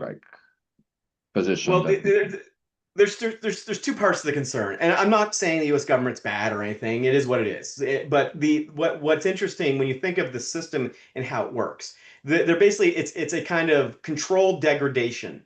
I'm asking questions about biology, AI, the cutting edge of something that's going to some sort of classifier, which in a normal system might siphon that and put it into a database that says these are the users asking inappropriate things. Now, what can also happen in that scenario is it can then adjust the response, which we know they literally say that's what they're doing, and they could give you some kind of, for lack of a better term, government approved response. And that's where you start having the subtle sort of adjustments of the way you think and the way you perceive the world because AI told you this was what was true and right, therefore it has to be. And when you see that all the time with like the crazy projects we're cranking out, and I'll point it at someone else's project that's equally crazy as mine. It says, no, it doesn't work. It's not good. It can't do what they're claiming. And yet it does. It does do all those things. But the people who are getting that information and just blindly saying, well, Claude said it was fake, therefore it is.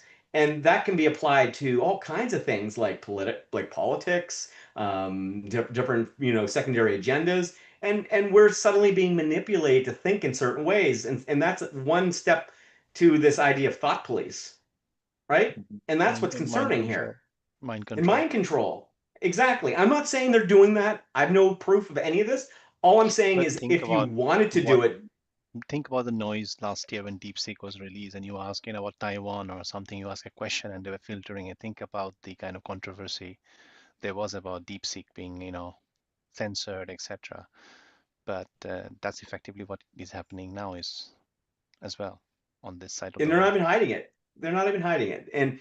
And so, why one government versus another? Is it inherently evil if, a government you disagree with tries to do it, but it's okay if your government does it? And where's the line? Is it a company? If a corporation decides that they're the arbiters of what is woke and what isn't, and adjust the model to give you subtle alterations to those, we've already proven that it only takes about 8 weeks to completely, for lack of a better term, sort of brainwash someone, right? It's by steadily showing them the same content. TikTok is a perfect example of that. You show them enough, propaganda, you start to believe the propaganda because it's presented in a way that you can consume and understand and, ties into your psychology.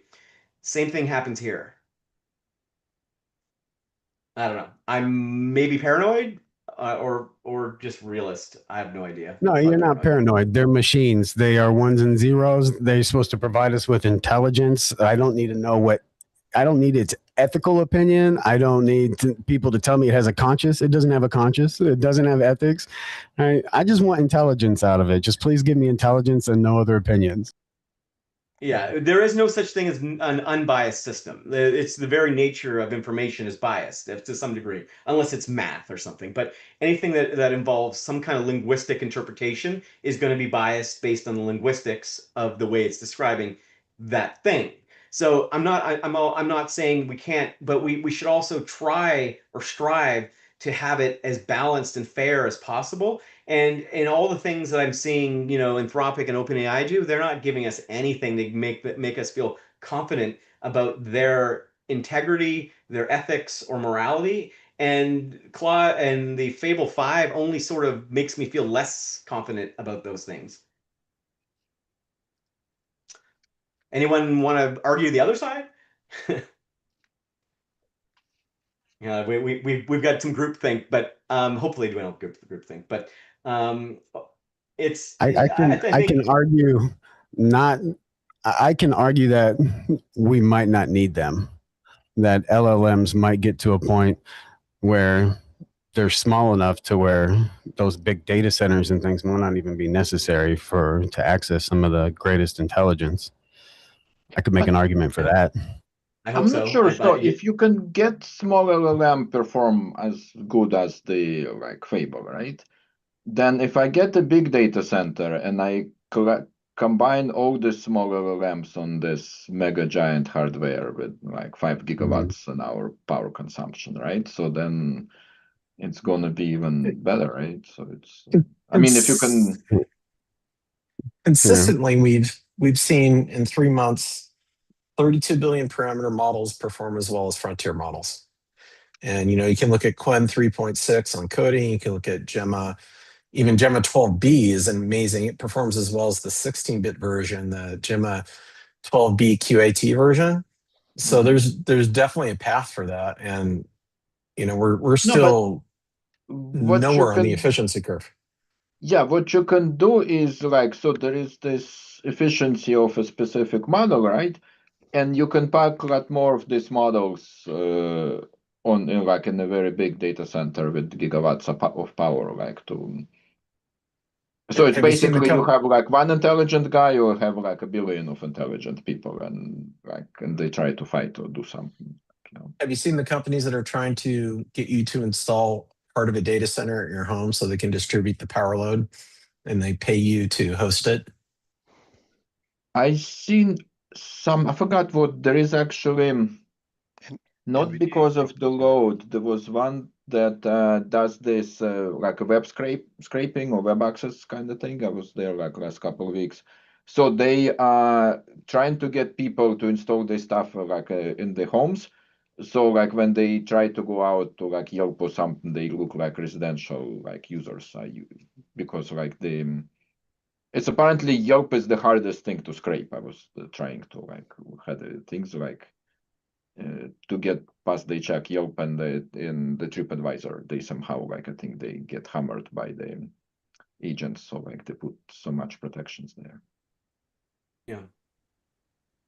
Yeah, certainly some interesting thoughts on. I think I was more caught up on their press release than I was anything, or whatever that blog post, whatever you call that. But it was full of a lot of big claims, and I think most people, when you look at benchmarks, they have no idea how they work. They just blindly assume, well, this is now the best model by 8 percentage points. Like that's some sort of, hallmark for whatever. And I think that most of the press release right now is to try to justify a $1 trillion valuation that they're going to get when they go public in the next week or so. And I'm not trying to be, it just, that's what it read like to me, because I didn't see something that was monumentally different than what was available before it. It was incrementally better for sure, but it wasn't some kind of massive step into the most dangerous AI ever, created or some craziness. I'm still trying to like maybe even develop my own benchmark, and Dragon, I think we talked, I'm gonna reach to you. But we were reading the paper, it was one of the top papers in All Clear, and I mean the issues they raise is pretty good. And they actually open up and show like what half of this SW bench and all the software like coding benchmarks are. Lots of the tasks there, it's something you never do. It's like write a bubble sort. I don't know, like any of you had the need to write a bubble sort in the last like 3 months. No. But that's part of the benchmark, right? I mean, it's a legitimate coding task, but who needs to write a bubble sort to even begin? I look at all the benchmarks as being an inverse measure right now, which what I mean by that is that if it can't score well enough on these pre-canned tests, it can't do very well on ad hoc tests. So it's like the lowest barrier of entry. It isn't the case though.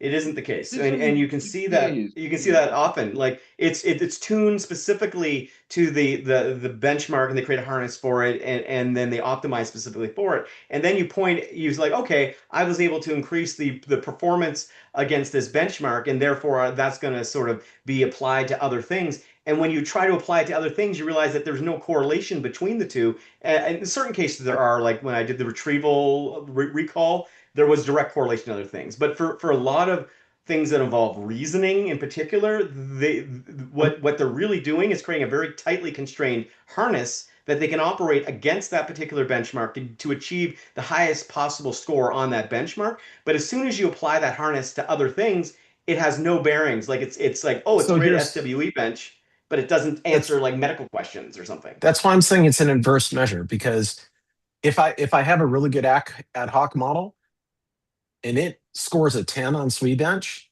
it's not a good ad hoc model. Right? If it can't do the simple things that everyone's testing against, it can't do ad hoc reasoning. That's why I say it's the lowest barrier of entry. It doesn't prove that it's a good reasoner, but at least proves that it's at some level. And if you look, so now if you were to point Fable 5 just at SWE bench, no harness, no nothing, you're not getting 80 something percent. You're getting like, I think Ocean said he got 30%, which sounds about right. The harness is what makes it powerful. The language model on its own doesn't understand, it doesn't learn, it doesn't adapt. It can do some recursive reasoning, and it can chug at the problem for a while. But that if it doesn't and fundamentally understand what that problem is, it's just going to keep trying the wrong things and eventually stumble into the right answer. And that's not good either. Exactly. I tried to run Claude on the empty directory, like without anything.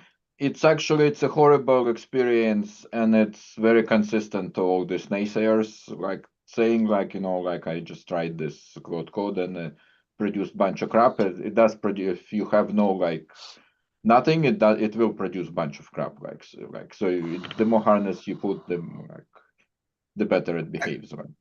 I think the harnesses are being equalized, and really what the magic is the evaluation function. Can it try something and determine whether that is better or worse than what it previously had done? Right? That's the whole loop.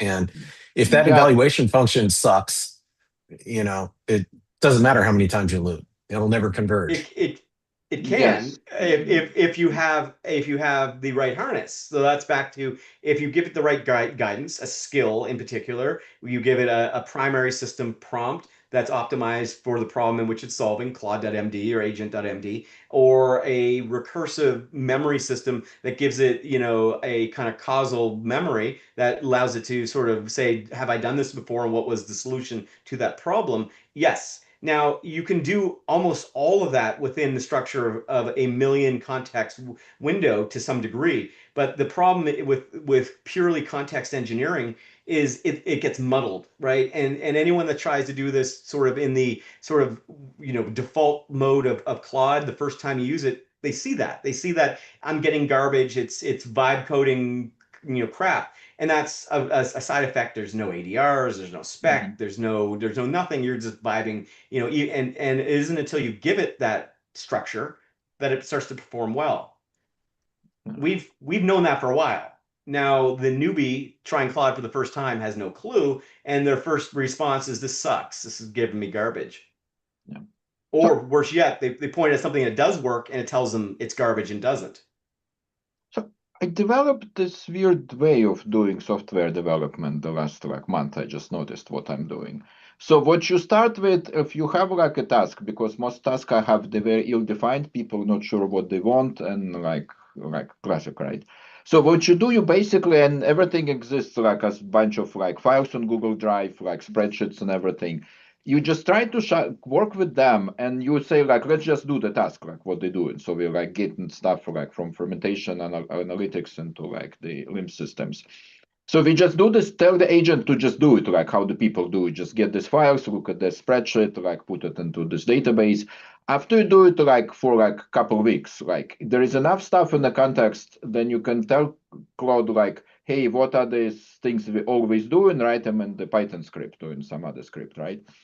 And that kind of grows because of that it's it goes from this fuzzy model space into very concrete scripts. And at some point it becomes very weird because you never get a full developed classical software systems, but you get you get enough Python scripts and API things sitting around that the model can actually do whatever was taken million window context and maybe in 500 tokens, because it's still fuzziness involved. Because for example, our instrument broke last week. So if it was a rigid system, it would just basically fail. But the model was saying, hey, the instrument broke, but then somebody by hand put the spreadsheet together just by doing it sort of hand measures, and we can still able to push the businesses forward without when the automation breaks. I've got a few minutes left here. I think I saw Manjweep had something he wanted to demo. Yeah, I can show You're done. very quickly. I Yeah, was trying to sure. basically put the best, like when we were in the room, I was kicking off on the mobile cloud code. Like the Rooflow, obviously you were teaching, Robin, you were showing as when Rob was showing. So I gave it a go through a process of kind of using Rooflow and Agentic QE to come to create information that is kind of grounded in terms of the knowledge graph, which is effectively looking at each of these areas. And then so the way it has come about, and I've used it in a couple of things which I can show, is obviously learning paths in terms of beginner, intermediate, advanced, each one having modules which kind of I've gone through a few of them.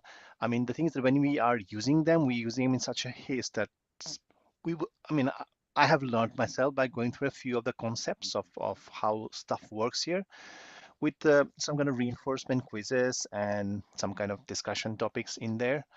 And then gone about to create, obviously I've shown you this one, there's an AI tutor. It doesn't always need an LLM because it is graph based. Some kind of skills lab kind of concept just to kind of create people, get key concepts more kind of understood. So ended up creating this stuff here, and I created a skill out of it. Now that skill, like, and again, this is public information, so I can share basically. This is not confidential. So I applied it to one of my clients who wanted to train their sales staff like in a structured manner. So similarly, like they have some general PDFs and other stuff, which ended up being in the format of a knowledge graph. Again, same concept I used to kind of spread the knowledge, and then like basic stuff, right? Learn. You can have different industry segments here. I've used a bit of Notebook LM to generate some of the visuals like slides and infographics that go along with it. But the same stuff about how do you go about, I guess where I'm coming from is that I found it very, the idea was to kind of find a mechanism to get some of the agentic, what the stuff that we are doing, all of the great stuff you're creating, productize it and, do some certification route. But I found that this is quite relevant for like even industry things like, getting knowledge surface, point knowledge, personalized and surface through quizzes or playbooks, for example. You want to create playbooks aimed at different personas, then you can have the playbooks that they go to market. Things like, your objections that are raised in the industry, if like people object to sales, for example, site managers like, what do you drink? So it's like getting a process, a machine about how to go to market, especially when you have an organic way of going to market. So that's what I was up to about what I wanted to show. And Oh, I'll nice, stop here. nice. That got me thinking. Your comment about the graph. One of the things you can do if you want an infinite context window is you can Yeah. literally just put a sentence transformer in front of any vector, type environment, and then that essentially looks and acts like a language model, but it's actually backed by the graph, and it gives you the ability to have a natural language interface in front of something that's fairly light, like what This you're is what displaying here. this is what it's doing. So there's no LLM. So I have not provided any LLM key here. Right? It doesn't have the LLM. But like if I ask the tutor that question, it came up with a prompt response. And I was wondering, how did it come about? So something it has done in between to actually traverse the graph nodes and give me a response, like which is obviously not elegant in terms of conversational. So if I put a small light LLM, it can make it very much a conversational, but it does all the citations where it has got the information. So this worked without an LLM. Yeah, that's the perfect. And remember, some things just need to be able to say yes, no, or sort of basic questions to execute, an agentic structure and something you understand. So for a lot of things, the combination of a sentence transformer and some basic reasoning model, not the biggest model in the world, is enough to give you a chatbot or sort of a rudimentary system that can say, this is how that industrial control system is working. It doesn't need to be smart about everything. It needs to be targeted and narrow. And then you can string together multiple graphs and vectors and into a kind of mixture of intelligent graphs. I don't know, something like that. Yeah. Hey, Mandeep, just one suggestion, because I was doing this knowledge graph recently. I found if you use the library, you make it do the orthogonal, like, so when you join the graph, like make it hierarchical and use the orthogonal edges, it just looks much cleaner, like, because usually if you do this default force directed graph, it looks like a jumble, but then I mean, yeah, I mean, if you guys want to Yes, share please. screen, Yeah. like, Yeah. Yeah, share it. Let's see. yeah, so like Graph, actually hold on, like a see what, visualization.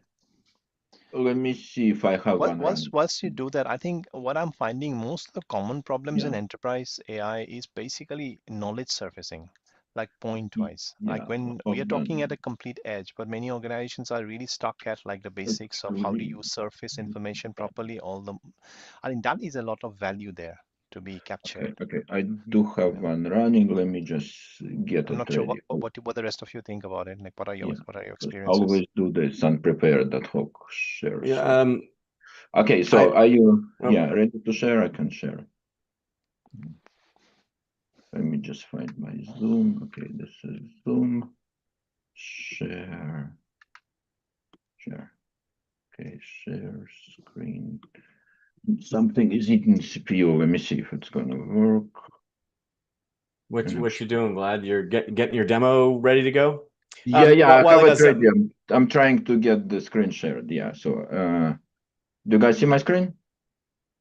not Not it's yet. loading. It's not. There we go. There we go. Okay, so now let me get the app. It's super slow, you know what? And I think it completely froze. Hold on.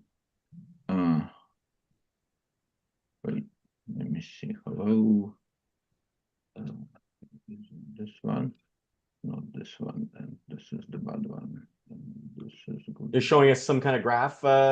Yes, so I'm just Visualization, so okay. different presentation. So I'm kind of working on my own IDE for like vibe coding, right? Because generally, when you're coding, you don't want to look at this, right? You want to look at that, how the system's put out, right? And this is just a different between different graph representations. So this is how I draw it and how Mandvip was drawing graphs. So like if you actually go into the force, this is default. And I'm sorry, it's like super slow because it's something is eaten. Yeah. And if you go like the standard curved things, right? So this is what Mandvip was showing, like basically graph looking like that. This is knowledge graph, right? And all you do is just tell your library to just draw the graphs like that. So you just say you want a hierarchical and you want orthogonal edges. And it just looks much cleaner after that. I mean, that's all I want to show. Does it make Okay. sense? Yeah. So this is a standard sort of bidirectional graph that you're displaying here. It's called hierarchical. So every single graph library has this thing. It has the you can do the force director, like so this like how like most people draw graphs, like they draw them like that, and they also do the curved edges, like so. This is how like all the graphs we've seen today they look like that. And this is like any graph drawing library. They have hierarchical graphs, and you can do orthogonal edges. And after that, it just starts looking much cleaner. No, I don't mean the visualization. I mean the graph itself. Like it's the graph itself. So I'm working on this idea, right? So when you look, so I'm usually look at the code and it's old code bases, right? You don't want to look at the code necessarily, right? Especially if you wipe code and you want to see what the hell Claude has done, right? So you want to basically surface up the what it's doing. So this is a simple CLI tool, like so. Sometimes I also have HTTP, right? So this is basically this is not piece of code. This is what the entrance into the system. It's through the CLI command, and it has this command, right? And then you can double click, and then you can actually look at the code. So when the system, like when the IDE opens up, like when you start looking at the code, you look at that.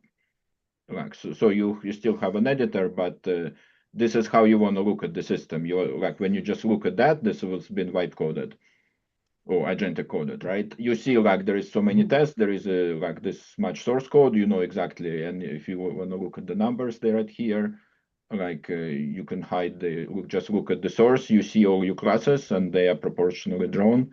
You also see let me see if this prototype has that. Yeah. And this I stole from the Sonar. It's basically the chart that's where your problem areas are. Like, so there is this axis is how complex functions are versus how much test coverage on them, right? So if something is very complex, like this, for example, right? It's very complex, but it has 50% test coverage, so that's probably okay. So because if it gets changed or something messes it up, like so the more complex thing gets messed up, the higher chance things go wrong, right? So for example, this is this site has no like let me see, I think my test coverage, yeah. So this one is test coverage is very low, 6%, but this is that, right? So you don't want to write test for these things, like basically, right? But something hairy like this, and with a bunch of loops and tries and exceptions, and having low test coverage is problematic. And actually, this is probably the most problematic piece of code. Yeah. So when you start looking at the code like that, with the loops and ifs and the multiple if statements, so this is where the places that can go wrong. That's cool. Because if I write 1 million line program, but all the program does it, basically it goes like I plus one, I plus one, I plus one, right? It's not very complex problem, even a program, even if it has 1 million lines of code. But something like this, it starts growing because you see like there is a loop, and there is a if statement inside the loop, and there is another if statement. So that's like when you start combining them, that's where your complexity start increasing, and that's the things you want to test. And those are very hard to test because there is so many alternative paths going on. No, nice work. Looks amazing. So this would be good for like porting from some language A to language B, or refactoring technical debt. More understanding. So basically, I get a lot of like code written by people, agents. Like because when the cloud produced like million, like I don't know, like we usually produce right now like 100,000 lines of code this week, and you want to look like what the hell it did, like. So if you start looking at the files, you will just get lost, right? But if you start looking at it and see, like you start looking from HTTP servers, and another thing I'm trying to identify, like I'm gonna put LLMs in there to basically semantically explain and find the similar pieces of code, and that should go into the library. Because the code's being produced, it's not necessarily one agent, like, so at work we have like, I don't know, like 50 different systems right now. So it might be one cloud coding like for one person, one cloud coding for another, and they did the same thing. So it might be like good to just like take and like whatever they have similar pieces and put it together like into library, so that it's not being, because one thing I found, and that's a problem with the whole Agenic code, it's a lot of it's kind of like how junior developers code, they just cut and paste things a lot, and they just change kind of things like, and yeah. And Well, folks, when something I've changes, got to wrap up here. I've got another call and need to go, bio break before that call happens. Thanks everyone for showing up. I'm not sure if Nick's still around. I've probably forgotten something. We're doing a meetup in Ontario in September. There's a couple standalone rooms left, and then we'll have to share rooms with other Agentics folks. We're looking for corporate sponsors. If anyone knows anyone that might be interested in helping, that might allow us to do maybe a scholarship sort of approach where we can offset some of the costs for folks that don't have the money to travel to Ontario. But we need some corporate sponsors to be able to make that happen. So if you happen to know anyone or that might be interested in helping support our cause, let us know. But until then, that's this week in AI Hackerspace. Thank you, thanks Vlad and Nick and Brad and and Ocean for showing, and everyone else who piped in. Really do appreciate all the time you spend with us every week. It's again highlight of my week every week doing this. I learn so much from you guys and really do appreciate the time. All right.